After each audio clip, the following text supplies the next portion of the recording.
Whoa. So I don't have a lot of time. I have an appointment I have to be at. So I'm going to react to this in real time. The Arcade1up Pro Series has been unveiled. Now, CES is around the corner, and Arcade1up is not among the list of exhibitors. So I wondered what that meant. And I guess that doesn't mean we're not getting some sweet announcements. Look at this thing.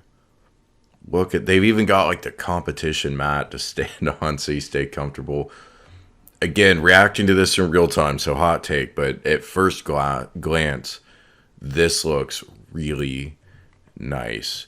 Arcade1up is thrilled to introduce the Pro Series, providing hardcore retro gamers amped up home arcades they've demanded. Here was the big question in my mind about Pro Series. Is it the commercial offering? There's been rumors they're going to do commercial, or is it just an amped up home arcade? This answers that question. I think it's 100% the right way to go, because there are people that want premium hardware who probably would buy original hardware, except some of these cabinets can be hard to find, especially depending on where you are in the world, or even in the US, which part of the US you're on. People don't always talk about that, but this availability is not always broad depending on the title you're looking for. This is for someone, I guess, that wants to pay a lot of money but wants an up-to-date cabinet. And that market exists. I've been talking about that for 2 years, and I've seen comments to say, no, you're full of baloney. That would cost too much money. Might cost too much money for me. I don't know. We'll have to see what it costs. But there are people out there that'll pay it. Widely recognized as the premier name in home arcade, blah, blah, blah. Yeah, here's the thing. If Arcade1up didn't do this, someone else eventually was going to do it. Matter of time. Very smart that they're doing this, assuming that the controls are right and stuff. Let's see if there's any information about that. For retro gaming enthusiasts, it's just generic information. And wow, did the Arcade1up Pro Series specs make Killer Instinct a jaw-dropping edition? Man, people that bought the regular version of Killer Instinct, I don't know. This is looking pretty amazing. People who bought regular version of any Arcade1up, this is going to have the same problem that real hardware has next to Arcade1up. It's going to make regular Arcade1ups look bad. And so it's like, do you want to buy one of these if you have 15 normal Arcade1ups? I don't know. That's going to be the trick. Increased size, 19-inch LCD, 5x4, stunning vibrancy. So they're talking about the vibrancy and the contrast of viewing angles. Those are all things that their previous panel was not good at. They used a very budget LCD screen. Better than Gen 1, but not good. No, I shouldn't say not good. Not great. It pretty much in line with the rest of the quality for sort of a budget machine. Didn't stand out as terrible, but not great. If they're calling out the vibrancy, the contrast, the viewing angles, then that means they're using an upgraded monitor, not just a larger monitor. Upgraded speakers. Awesome. Hopefully upgraded amplification, and often missed detail with this audio stuff. For retro gaming control freaks, the Pro Series features upgraded joysticks and more generous spacing between components to improve precision. Nice. A big complaint for a lot of the two-player cabinets, especially for when you're playing fighting titles. There's just not quite enough space in there, so that's nice. Obviously, larger screen, a little bit wider cabinet as well. Let's see if we're going to find out what the controls are. I'm trying not to read ahead right now. I'm wondering if we're going to get name brand or not. Arcade1up's already gorgeous game machine gets next level aesthetics with Pro Series eye-popping faux chrome trim, runs around the cabinet edge. So this, I wonder, is going to be standard to all Pro Series. Like, are they all going to have the chrome trim? Cosmetic 3D molded coin door, light up coin slots. Hell yeah.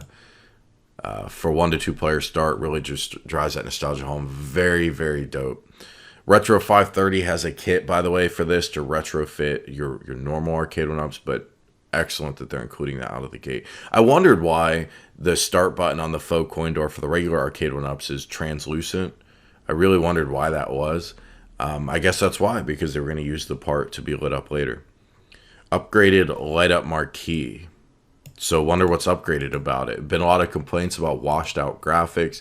Certainly true for my X-Men cabinet. It looks pretty bad. I don't want to say they made it worse to make it better for the Pro line, but I wonder what they're bringing with the upgrade. All right, we got Wi-Fi, of course. 67.5 inch tall, flush cabinet design. Wait a minute. Flush cabinet design. Where the hell is the riser? I just interviewed the design lead and I asked him directly. One, I asked him, what's the Pro line about? And two, I asked him, is the riser here to stay? And he said, yes, the riser's here to stay, but there's no riser. It's flush. Oh, man. I wonder if a different team designed this, maybe, with, it would make sense. I mean, this is a very different product appealing to a very different audience. Would you want an entirely different team or company to handle the design? I don't know. Maybe. Ooh, HAP joysticks and buttons. Geez, I buried the lead. I should have kept reading. Very nice. Very, very nice. I wonder if they're going to use HAP across the board or if they're going to swap in different brands. But I would guess HAP is a standard bearer, though. Excellent, excellent stuff. Upgraded speakers, okay. Deck protector, T-molding, faux Arcade1up badge. It's not a real Arcade1up badge. I wonder if they meant to say faux metal. I wonder where that lives on here. I don't really see it on the rendering. Oh, you know what? I do see it. It's here under the monitor. So the marquee, and these renderings aren't always complete, but the marquee doesn't have any graphics on it, but it looks like we got a little metal badge. This is kind of like a Black Series, a Pro Series. I dig it. They're not going 100% for authenticity, but they're going for 100% premium. Look how tilted this deck is. And look, we've got the raised edges, but that's probably fine because the control panel's extra wide. The issue was never really that these little edges were raised. The issue was they were raised alongside a control panel that was too narrow. And by the way, this stool looks fire while we're talking about that. All right. Same games list as the regular one, which makes sense. I think this games list is great. Anti-fatigue mat. Man, this is cool. I'm telling you, if they price this right, this is a big part of the future. When I talked with Jerry from ThinkUp, who does the design for at least the normal Arcade1ups, I don't know if they did the design for this. Maybe they did, but I have no way to confirm, and this refutes some of the stuff he said in my interview. But this was inevitable that this was going to happen.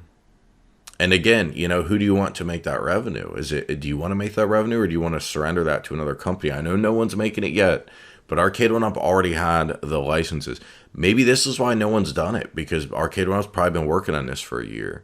So, man, this is exciting. I mean, again, at first glance, it's everything I would want. It's basically a replacement for original hardware. It's probably a little narrower, but I love the control panel overhang.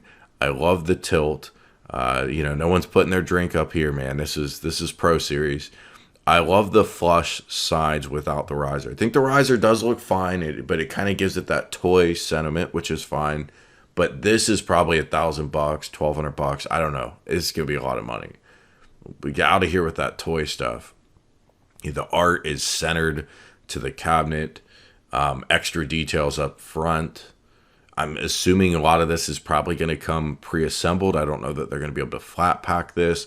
The box is going to have to be really long unless these are multiple panels connected, which they did experiment with that with Big Blue. So I don't know, man. Looking at this is making me think of the possibilities. Imagine a Big Blue Pro line. Let's take a look at some of these other products. New legacy cabinets, and they've amped up the quality of legacy. Remember when we saw the Centipede and we thought, wow, that looks like real hardware?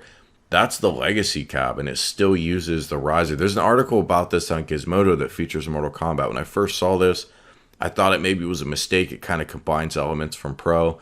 Looks like that's probably a molded coin door, but then there's still the riser, and obviously Pro doesn't have a riser. But no, this is the new legacy system. Look at this machine. Absolutely fantastic. Pac-Mania cab. This even looks good.